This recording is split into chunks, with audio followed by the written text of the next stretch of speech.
Salut à tous, bienvenue sur la chaîne Biotech. Aujourd'hui, nous allons parler du monohybridisme, partie 2, dominance incomplète. Mais avant de commencer, n'oubliez pas de vous abonner, de liker et de partager, ça fait toujours plaisir. Aujourd'hui, nous allons parler, comme je l'ai dit, de la dominance incomplète. Nous continuons toujours avec le monohybridisme.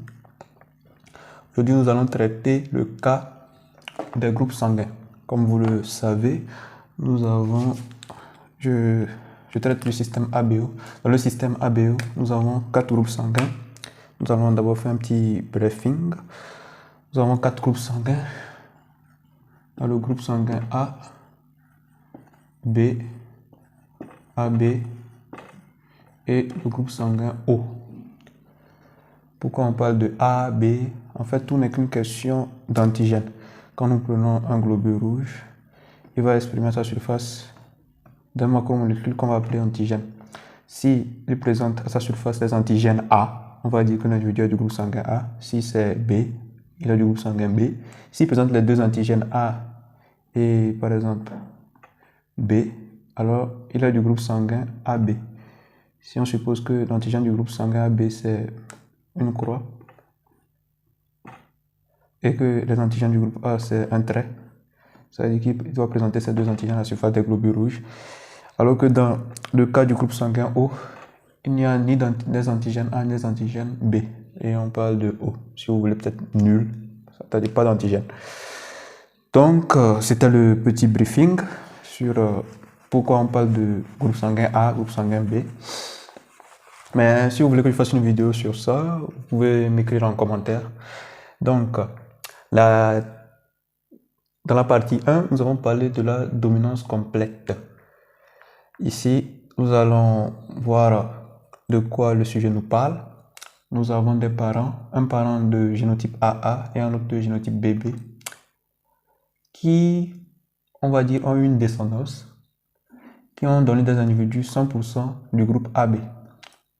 Et ensuite, on a fait un croisement entre les individus AB et nous avons obtenu ces proportions-là, un quart, un demi, un quart. D'abord, vous allez voir qu'il y a une différence par rapport à la dominance complète. Dans le cas de la dominance complète, quand on avait fait l'union entre deux individus, si je me souviens bien, c'était entre deux individus qui avaient la taille de la tige, la tige était naine et géante. Nous avions eu 100% d'individus avec la tige géante, c'est-à-dire qu'un seul des phénotypes s'est exprimé dans la descendance. Alors que dans ce cas-là, il y a un nouveau phénotype qui s'est formé, qui n'est ni A ni B, mais qui est une association des deux combinaisons. Donc on va dire qu'ils sont équivalents, parce qu'aucun n'a pris parti sur l'autre. Ils sont équivalents. Donc il y a apparition. Donc ce qu'on peut noter déjà, c'est apparition d'un nouveau phénotype, NP, nouveau phénotype, dans cette descendance-là. Mais toujours 100% d'individus. Ça veut dire que déjà la première loi de Mendel est vérifiée. Uniformité des individus de la F1. Donc la première loi de Mendel est vérifiée. Et comme je l'avais dit avant, si cette loi est vérifiée, c'est que les parents sont de race pure. C'est-à-dire qu'ils présentent la même copie sur les deux chromosomes. Et maintenant, si on fait le croisement entre les individus deux individus pris au hasard de la F1, on obtient ces proportions-là. Retournons encore au niveau de la partie 1. Dans la partie 1, nous avions obtenu au niveau des tiges géantes 3 quarts et des tiges naines 1 quart. Déjà, il y a une différence. 3 quarts, 1 quart, et ici nous avons 1 quart, 1 demi, 1 quart. Ça aussi c'est à noter, c'est un deuxième point à noter. les proportions phénotypiques, PP si vous voulez, proportions phénotypiques. Et pour tous ceux qui n'auraient pas suivi la première partie sur la dominance complète, je laisserai le lien en haut de la description à droite. Cliquez sur le petit i, vous aurez le lien. Donc, nous avons donc émis deux différences fondamentales. La première, c'est que un nouveau phénotype apparaît et les proportions changent, un quart, un demi, un quart. Ça, ce sont les caractéristiques de la dominance incomplète ou, si vous préférez, de la codominance. Pour mieux comprendre ce qui se passe, nous allons faire un échiquier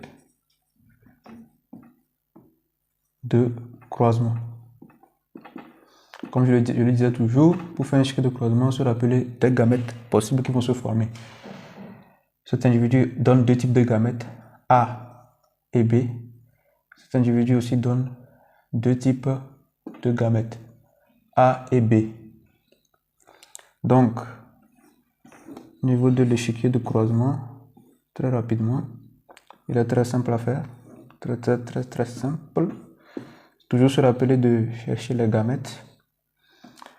F1, donne les gamètes A, donne les gamètes B, donne aussi les gamètes A, donne les gamètes B. Donc, génotypiquement, nous avons ici AA, ici AB, AB. Je pense que je vais le mettre en rouge. C'est plus intéressant. A, B,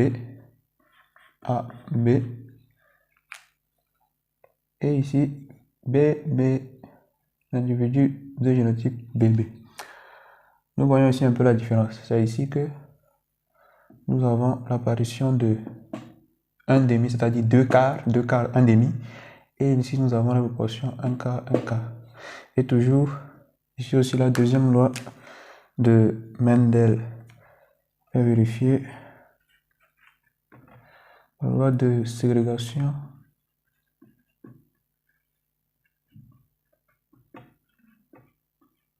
des gamètes. Ségrégation, disjonction des gamètes. C'est-à-dire lors de la méiose, chaque gamète va, quand on dit AB, c'est-à-dire sur un chromosome, nous avons le gène qui code pour A et sur l'autre chromosome, le gène qui code pour B. Et lors de la méiose, ces gènes vont se séparer au niveau des différentes gamètes. D'où la loi de ségrégation des gamètes. Donc, c'est à peu près ça, la dominance incomplète. Donc, ce qu'il faut retenir, première loi, excusez-moi, le nouveau phénotype qui apparaît et la nouvelle proportion 1 quart, 1 demi, 1 quart. J'espère que cette vidéo vous aura plu. Toujours, n'oubliez pas, partager, liker et abonner. Et n'oubliez pas, vous pouvez toujours m'écrire en commentaire les nouvelles vidéos que vous aimeriez voir et je travaillerai dessus. Alors, merci d'être resté jusqu'à la fin. Je vous souhaite une excellente soirée et au revoir.